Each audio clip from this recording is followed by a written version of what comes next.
इस वीडियो को ध्यान से देखिए क्योंकि अगले कुछ सेकंड में जो लड़का आपको अपनी रफ्तार से पूरी ताकत से भागता हुआ दिखाई दे रहा है, उसने सिर्फ पुलिस की गिरफ्त से भागने की कोशिश नहीं की थी, बल्कि पूरे पुलिस महकमे पर सवाल भी खड़े कर दिए थे। हैरानी की बात यह थी कि ये कोई पहली बार नहीं भागा था, बल्कि महज 24 घंटे के अंदर उसने पुलिस को दो बार ऐसा चकमा दिया कि हर तरफ अब उसी की चर्चा होने लगी थी। लेकिन सबसे बड़ा सवाल ये नहीं था कि वो भागा कैसे और क्यों। असली सवाल तो ये था कि आखिरकार ये लड़का कौन था। उसकी उम्र तो महज 17 साल थी, फिर भी पूरा पुलिस डिपार्टमेंट उसे पकड़ने में इतनी मेहनत क्यों कर रहा था। दरअसल वो एक सीरियल किलर है जिसने 2017 में एक के बाद एक 3 लोगों को अपना शिकार बनाया था और वो उसके अपने ही दोस्त थे। पर सच बताऊं तो ये केस जो है बहुत ही ज़्यादा डिफरेंट है, सबसे अलग है, जो कि आपके तो आज होश उड़ाने वाला है।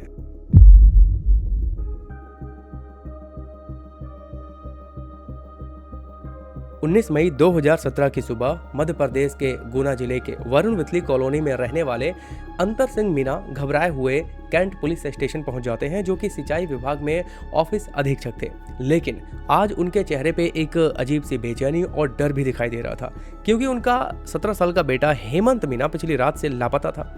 उन्होंने पुलिस को बताया कि 18 मई की रात करीब 8 बजे हेमंत अपने फ्रेंड हनी दुबे के साथ एक सेकंड हैंड बाइक खरीदने के लिए घर से निकला था। बाइक खरीदने के लिए उसने अपनी माँ भगवती बाई से 40,000 रुपए भी लिए थे, लेकिन पूरी रात बीत गई और वो वापस घर लौटकर आया ही नहीं। हालांकि शुरुआत में फैमिली को लगा कि शायद फ्रेंड के साथ कहीं घूमने चला गया होगा, इसीलिए उन्होंने ज्यादा उसमें घबराहट नहीं दिखाई। बट जैसे जैसे रात गुजरती गई वैसे वैसे चिंता भी बढ़ती चली गई, क्योंकि अब हेमंत का फोन भी लगातार स्विच ऑफ आ रहा था। फैमिली ने कई बार कॉल ट्राई किया, बट हर बार वही जवाब मिलता कि फोन स्विच ऑफ है। तभी घर वालों को एहसास होने लगा कि ये सिचुएशन शायद उतनी नॉर्मल नहीं है जितनी कि वे लोग अब सोच रहे थे। इसी बीच फैमिली ने हेमंत के फ्रेंड हनी दुबे से पूछताछ की, क्योंकि आखिरी बार वही उसके साथ देखा गया था। हनी ने बिना घबराए हुए बताया कि हेमंत के साथ वो बाइक खरीदने के लिए जरूर गया था, बट कुछ देर बाद ही वो वहां से चला गया था और आखिरी बार अशोकनगर रोड पर पंचमुखी हनुमान मंदिर के पास हेमंत को देखा गया था। इसके बाद हेमंत कहाँ गया उसे भी इसके बारे में कोई भी इंफॉर्मेशन नहीं थी। हालांकि हनी की बात सुनने के बाद भी फैमिली को तसल्ली नहीं हुई, इसीलिए उन्होंने अपने लेवल पे तलाश जारी रखी। रिश्तेदारों को फोन किया, आगे फ्रेंड से भी पूछताछ की। आसपास के इलाकों में भी हेमंत के बारे में जानकारी ली जाती है, लेकिन कहीं से भी कोई भी सुराग नहीं मिलता और ना ही कोई ऐसी जानकारी मिलती है कि उस तक पहुंचा जा सके। और फिर फाइनली मजबूर होकर Antar Singh Meena cantt police station पहुंच करके अपने बेटे की मिसिंग रिपोर्ट दर्ज करवाते हैं। नॉर्मली स्टार्टिंग में पुलिस को ये मामला सीरियस नहीं लगा, क्योंकि उनका मानना था कि इस उम्र में लड़के जो है अक्सर बिना बताए अपने दोस्तों के साथ कहीं घूमने चले जाते हैं। इसीलिए पुलिस ने मिसिंग रिपोर्ट तो दर्ज कर ली थी, बट इन्वेस्टिगेशन में कोई तेजी नहीं दिखाई।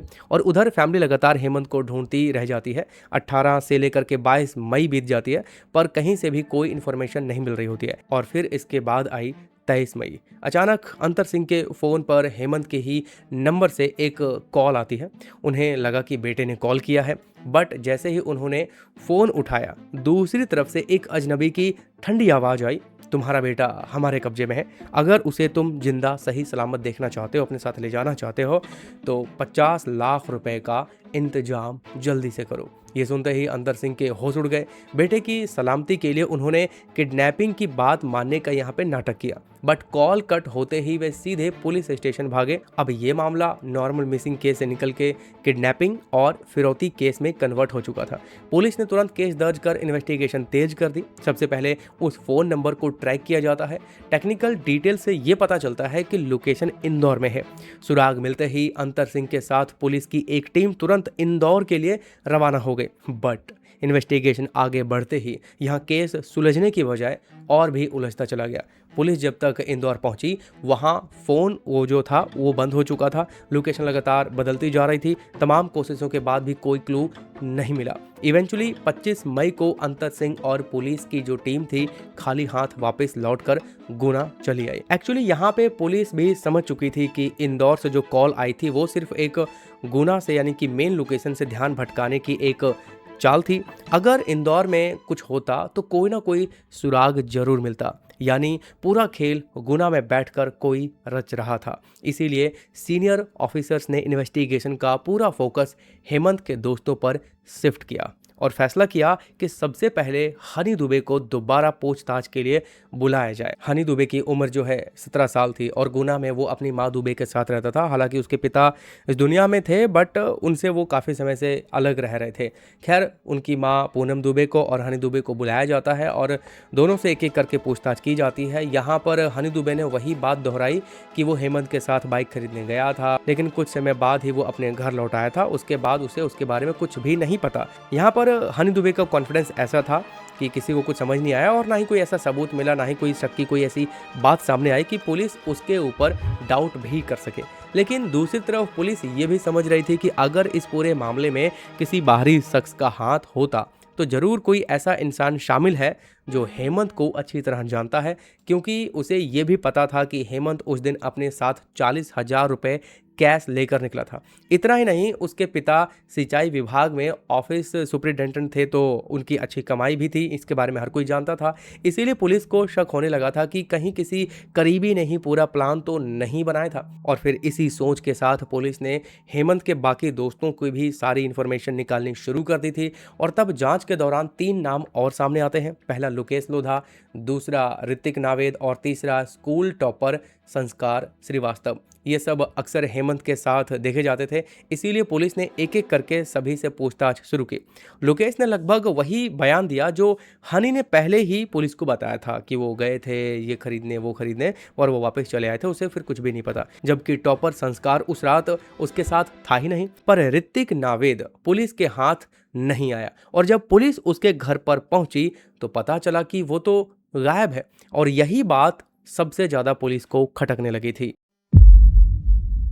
बेसिकली यहीं से पुलिस के मन में जो डाउट था वो पूरी सीधी सुई ऋतिक की तरफ मुड़ जाती है कि शायद ऋतिक ही इस पूरे खेल का मास्टरमाइंड होगा। लेकिन ये सिर्फ हवा में की जाने वाली बातें थी। उन्हें लगा कि शायद ऋतिक ही इंदौर जाकर हेमंत के फ़ोन से फिरौती की कॉल करने वाला पर्सन हो सकता है और इसीलिए पुलिस अब उसकी तलाश में जुट चुकी थी। बट वो उस तक पहुंच पाती उससे पहले ही 27 मई 2017 को एक ऐसा इंसिडेंट हुआ जिसने इस पूरे केस को एक गहरे मिस्ट्री में डाल दिया। सडनली गुना के Patel Nagar railway bridge over के पास झाड़ियों के नीचे एक अधजली लाश मिलने की अपडेट पुलिस को मिलती है। पुलिस तुरंत उस लोकेशन पर पहुंच जाती है। इंसिडेंट वाली जगह का नज़ारा खौफनाक इतना था कि शव को पहचान पाना ही बहुत मुश्किल हो रहा था। उसकी आइडेंटिटी बिल्कुल ही समझ में नहीं आ रही थी। पुलिस को लगा कि ये लापता हेमंत हो सकता है, यानी कि जिसकी मिसिंग रिपोर्ट उसके पिता ने दर्ज करवाई थी, जहां से ये केस शुरू हुआ। इसीलिए उन्होंने तुरंत उसके पिता अंतर सिंह मीना को मौके पे बुलाया। हालांकि यहाँ पे चेहरा तो नहीं पहचान में आ रहा था, लेकिन उन्होंने कद काठी देखी, बाकी चीज़ों को एनालाइज किया तो उन्होंने कहा कि ये मेरा बेटा नहीं है। और जो अब उन्होंने बात कही वो एक अलग ही लेवल की थी। उन्होंने कहा कि कद काठी से ये ऋतिक जैसा लग रहा है। और फिर क्या था, पुलिस ने बिना देरी किए ऋतिक की फैमिली को बुलाया। उन्होंने सबके कपड़ों को देखा, बाकी चीज़ों को देखा, जूते देखे, जो कुछ भी बचा हुआ था सब चीज़ों को एनालाइज किया और उसके घर वालों ने तुरंत कन्फर्म कर दिया कि ये कोई और नहीं बल्कि ऋतिक है। और अब इस रिविलेशन ने पुलिस को चौंका दिया। यानी जिस ऋतिक पर पुलिस पहले शक कर रही थी कि वही मास्टरमाइंड होगा, अब तो वही वहां पे मृत पड़ा हुआ था। और यहीं से सबसे बड़ा सवाल ये था कि अगर ऋतिक का मर्डर हुआ है तो असली कातिल कौन हो सकता है और मिसिंग हेमंत कहाँ है। एक्चुअली पुलिस ने बारीकी इन्वेस्टिगेशन यहाँ से शुरू कर दी तो घटनास्थल से थोड़ी ही दूर झाड़ियों में एक फ़ोन मिलता है। जब उसे चेक किया जाता है तो पता चलता है कि वो गायब हेमंत का फ़ोन है, यानी कि जिसकी मिसिंग रिपोर्ट लिखवाई थी उसका फ़ोन वहाँ पे बरामद हो जाता है। अब यहाँ से मामला पहले से भी ज़्यादा उलझ चुका था, क्योंकि अगर हेमंत का फ़ोन ऋतिक की लाश के पास से मिला था तो क्या दोनों आखिरी वक्त एक साथ थे? क्या ऋतिक ने ही हेमंत को किडनैप किया था या फिर दोनों को किसी तीसरे शख्स ने अपना शिकार बनाया था? पुलिस अभी भी इन सवालों की गुत्थी में उलझी हुई थी कि तभी इन्वेस्टिगेशन में एक और बड़ा झटका लगता है। सडनली पुलिस को इन्फॉर्मेशन मिली कि निगमा के जंगलों में एक और अधजला शव मिला। मौके पर पहुंची पुलिस को पता चलता है कि वो शव लोकेश लोधा का था। अब तक जिन दो दोस्तों पर सबसे ज्यादा डाउट था वो दोनों ही डेड पाए गए। दोनों का किया जा चुका था, दोनों का तरीका बिल्कुल वैसा ही था, बेरहमी से मारना, फिर पहचान मिटाने के लिए लाश पे लाश को मतलब आके हवाले कर देना। पुलिस समझ चुकी थी कि ये कोई नॉर्मल मर्डर नहीं है, कोई शातिर शख्स एक एक करके सबको अपना शिकार बना रहा है। बट एक बात अभी भी बदली नहीं थी, हेमंत मीना अभी भी लापता था। हैरानी की बात यहाँ पर ये देखो कि जिससे ये केस शुरू हुआ उसका तो पता चला ही नहीं, लेकिन आगे से आगे और भी कड़ियां जुड़ती जा रही थी। खैर अब 5 दोस्तों के इस ग्रुप में से 2 की तो मौत हो चुकी थी, हेमंत अभी भी गायब था और पीछे बचे थे सिर्फ 2 लड़के, हनी दुबे और संस्कार श्रीवास्तव। और अब पुलिस ने सबसे पहले संस्कार श्रीवास्तव को बुलाया, घंटों पूछताछ की, उसके रिकॉर्ड चेक किए, लोकेशन, बयान, सब कुछ क्रॉस चेक किया, बट उसके खिलाफ कोई भी ऐसा सबूत नहीं मिल पाया। अब इन्वेस्टिगेशन का पूरा फोकस जो है हनी दुबे पर शिफ्ट हो चुका था। पुलिस ने हनी और उसकी मां पूनम दुबे को थाने बुलाया। एक्चुअली हेमंत के पिता अंतर सिंह को शुरू से ही इन दोनों पर शक था, यानी कि जिन्होंने मिसिंग रिपोर्ट लिखवाई थी, लेकिन रसूखदार लोगों से कनेक्शन होने के चलते पूनम से पहली बार गहराई से पूछताछ नहीं की जा सकी। पर अब मामला तिहरे हत्याकांड तक पहुंच चुका था, इसीलिए पुलिस कोई भी ढिलाई नहीं बरतना चाहती थी। शुरू में माँ बेटे खुद को बेगुनाह बताते रहे, बट पुलिस के तीखे सवालों के सामने उनको झुकना पड़ा, उनके कॉन्फ्लिक्ट सामने आने लगे और जब पूछताछ में सख्ताई आई तो फाइनली दोनों टूट गए। उन्होंने ना सिर्फ जुर्म कबूल किया बल्कि पुलिस को हेमंत की लाश वाली जगह भी दिखाई। उनकी निशानदेही पे गुना के खिजरा के जंगलों की झाड़ियों से हेमंत मीना के अधजले अवशेष मिले। किडनैपिंग का ये केस अब ऑफिशियली एक सनसनी ट्रिपल मर्डर केस बन चुका था, बट असली झटका अभी भी बाकी था, क्योंकि यहाँ पे पूनम दुबे ने जो स्टोरी सुनाई वो पूरे केस में सबसे अलग ही लेवल का कॉन्फ्लिक्ट था, या फिर ये कहें कि एक अलग ही मिस्ट्री थी। एक्चुअली पूनम अपने पति से अलग होकर अपने बेटे हनी दुबे के साथ रहती थी। हनी का पढ़ाई में कुछ खास मन नहीं लगता था और वो कोई काम भी नहीं करता था। दूसरी तरफ पूनम को एक लग्जरी लाइफ पसंद थी, इसीलिए उसने इलाके में अमीर लोगों से पहचान बढ़ानी शुरू कर दी। इसी दौरान उसकी नज़र अपने पड़ोसी अंतर सिंह मीना पर पड़ी, जो सिंचाई विभाग में ऑफिस सुपरिटेंडेंट थे और अपनी अच्छी इनकम के लिए जाने जाते थे। और उनका एक 17 साल का बेटा हेमंत मीना हनी की उम्र का था, यानी पूनम दुबे के बेटे के उम्र का था। और यहीं से पूनम दुबे ने अपना पूरा प्लान तैयार किया। उसने अपने बेटे हनी से कहा कि हेमंत के साथ दोस्ती करे और धीरे धीरे दोनों की दोस्ती गहरी भी हो जाती है। और हेमंत ने अपने बाकी दोस्त ऋतिक, नामवेद, लोकेश लोधा और संस्कार श्रीवास्तव को भी हनी से मिलवा दिया था। इस तरह पांचों एक ग्रुप बन चुके थे और उनका एक दूसरे के घर आना जाना शुरू हो चुका था। बट हेमंत का हनी के घर कुछ ज़्यादा ही आना जाना होने लगा था और यहीं से इस कहानी ने सबसे खतरनाक मोड़ लिया। एक्चुअली पूनम ने अपने बेटे की उम्र से यानी हेमंत के साथ रिलेशनशिप बना लिया। उसने हेमंत को अपने झांसे में लेकर लगातार पैसे की डिमांड करनी शुरू कर दी थी और हेमंत भी पूनम दुबे को खुश करने के लिए अपने ही घर से पैसे और माँ के सोने झुमके तक चुरा के पूनम को देने लगा था, जिसे पूनम दुबे ने राकेश सोनी नाम के ज्वेलर के पास 25,000 में गिरवी रख दिया था। इवेंचुअली हनी को अपनी माँ और हेमंत के इस रिलेशनशिप के बारे में पता चल जाता है कि उसके दोस्त के साथ उसकी माँ का अफेयर चल रहा है और यही जानने के बाद हनी के मन में हेमंत के लिए एक गहरी नफरत भर गई। पूनम ने उस समय तो हनी को समझाकर शांत कर लिया था, लेकिन अंदर ही अंदर हालत और भी बिगड़ते जा रहे थे। देन आया 18 मई 2017 का दिन। हेमंत अपने पिता से सेकंड हैंड बाइक खरीदने के लिए 40,000 कैश लेकर निकला था और ये बात पूनम और हनी दोनों को पता चल चुकी थी। हनी ने हेमंत को पार्टी के बहाने बुलाया, जिसमें ऋतिक और लोकेश लोधा भी वहां पे आते हैं और सुनसान जगह पे पहुंच जाते हैं पार्टी के नाम पर। वहां सबने मिलकर पहले बियर पी। थोड़ी देर बाद जब हनी ने हेमंत से पैसे मांगे तब हेमंत ने मना कर दिया, तो माहौल सडनली हिंसक हो गया। एक तरफ 40,000 का लालच था और दूसरी तरफ हनी के मन में पहले से सुलग चुकी वो नफरत थी। और तब हनी ने बियर की खाली बोतल उठाई और हेमंत के सिर पे जोर से मारा। देन उसने टूटी बोतल से हेमंत के गले पे वार किया और उसके हाथ पे भी चला दिया, जबकि ऋतिक और लोकेश ने हेमंत के हाथ पैर कस के पकड़े हुए थे ताकि वो खुद को किसी भी तरीके से बचा ना सके। और फिर कुछ ही पलों में हेमंत अपना दम तोड़ देता है।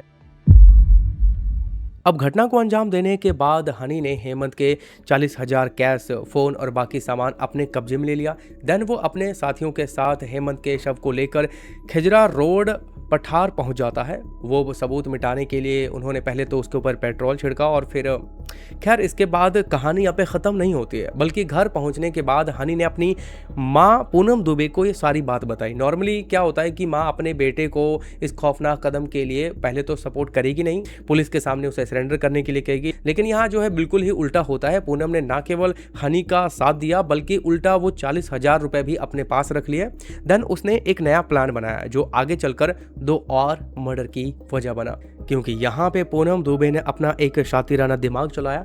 उसने सोचा कि उसके पिता को क्या ही पता चलेगा कि वो अभी उसका बेटा जिंदा है या फिर नहीं। उसने 50 लाख रुपए फिरौती की एक साजिश रची, जो इस प्लान के तहत हेमंत का फोन ऋतिक को देकर उसे इंदौर भेज दिया जाता है ताकि वहां से फिरौती की कॉल की जा सके और पुलिस गुमराह होकर इंदौर चली जाए। सबूत मिटाने और पुलिस को भटकाने का ये शातिर तरीका उन्होंने टीवी शो सावधान इंडिया से सीखा था।